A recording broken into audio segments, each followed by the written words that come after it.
Okay, so I'm gonna stand still, just put into drive, handbrake down, release the brake, and that's it right there, the juddering. It feels almost like driving a car with a DCT, except that it isn't. The Citroen staff who handed me the keys to this C3 Aircross pointedly corrected me when I spoke my mind on the day when I collected this car, that this car actually has a 6-speed torque converter automatic transmission. So why does it judder as if it has a DCT? And my speculation is that it is the work of the engine. Now, this the Citroen C3 Aircross here is powered by a 1.2 liter 3-cylinder engine. All right, that is turbocharged, so you get 112 horsepower, 205 newton meters of torque. Pretty respectable performance, and it puts it very close to its nearest challenger in performance terms, the Renault Captur. That car has also a 1.2 liter engine, price thereabouts the same, but the difference is the Captur has 4 cylinders, this one has 3. So the Captur makes 120 horsepower, but the same amount of torque, 205. The Captur's transmission is also 6 speeds, but it's a dual clutch. And just now, as I was slowing down for the traffic light, yeah, I felt that little jerking, you know, as the thing downshifting. So, are you guys sure? Are they sure this is not a DCT in there? Because all the literatures that I have read up about on this car tell me that this thing runs a 6-speed torque converter automatic transmission. But you know, every time when we go below 10-20 kilometers per hour, it behaves as if it is a DCT. Yeah, so suffice to say, not a good start to things for this review, which is unfortunate because I was rather looking forward to this car. To give you some context, if you would have noticed that Bobby, Bing, and the rest of them, they published their review of the C3 Aircross here, you know, I think some weeks or months back. And the reason why I'm only publishing mine now was because the first time when they took the car, I was busy with something else. I didn't have time to take it, and NASA quite kindly gave us a second go in the car, which right now I'm driving. Okay, yeah, I actually wanted to drive this car that much, and I have to admit, the main appeal of this car is just the way it looks. This thing, I mean, for 16,000 ringgit, nothing else for the same amount of money looks remotely as expensive as this. I mean, we have the Honda HR-V, that's the default choice of the segment. That looks a reasonably matured product. Okay, it looks a reasonably handsome product. I remember when the HR-V first came out, I recall looking at it and say, hey, not bad, nicely styled. And then of course the closest competitor, the Captur, it manages to give a very cheerful, very likable appearance, very likable aura about it. But this the C3 Aircross here goes one level up from what the Captur is able to manage. It manages that cheerful vibe about it, but at the same time looks a good 30,000-40,000 ringgit more expensive easy.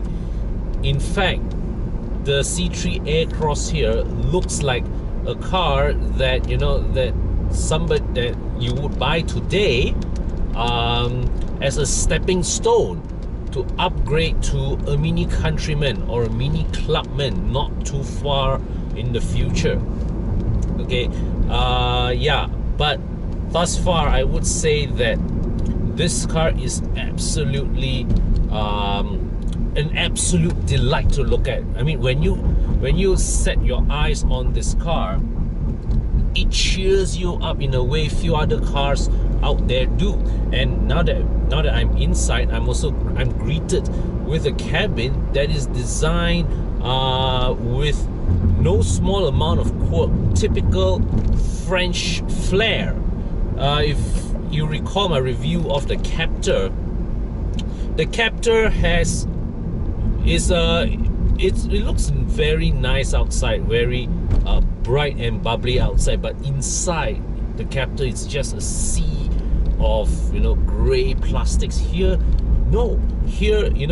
both inside and out, the C3 Aircross actually manages to exude its own unique presence. You sit inside here, you look at every nook and corner, you find that, hey, the designers have put in the effort to make this bit special, to make this bit unique. A lot of things that you see inside this cabin, you won't see the like in any other car, and that's what makes being in its presence, it feels so special being in and around this car. But unfortunately, when you have that when you look the way this thing does, even though the expectations is not for a sporty, all out, flat out performance drive, but the least you expect from this car is that it should be fun, it should be bubbly. The driving experience is one that, even though it's not very fast, it should be, it is a car that should put a smile on your face. But the distinct impression that I get with this car is that I don't think the engineers spent as much effort fine-tuning the hardware as much as the designers spent on meticulously putting in all these nice cute little details, right? So I mean, like the juddering, the low speed juddering is one thing that I think they should really sort out. The engine, the engine and transmission combination, yeah, low speeds needs a bit of work. Once on the go, yeah, it delivers respectable performance, entirely adequate in the context of the segment, but nothing more than that. The handling, well, it's okay lah. It's nothing to shout about, but it's tidy and it's competent. Okay, the ride quality is similarly alright. Just now I actually drove this over sandy roads, and the suspension actually coped with the surface surprisingly well. So that part of it is worth praise. But I would say where this vehicle's merits as a product is that I think, for their next facelift exercise, they don't need to do anything to the aesthetics of this car, because the way this car looks as it is perfect. There is nothing that they need to change in the way the car looks, in the way the cabin is designed. Maybe they want to improve the fit and finish a bit, maybe put some nicer materials, I don't know, but that's very small gripe. But what I would rather that they do for the facelift exercise or the midlife update is they need to focus all their efforts in fine-tuning the engine and transmission's low-speed behavior. Because, yeah, I mean, when you see how this car looks both inside and out. You naturally expect a very cheerful and very bubbly package, but instead what I have here is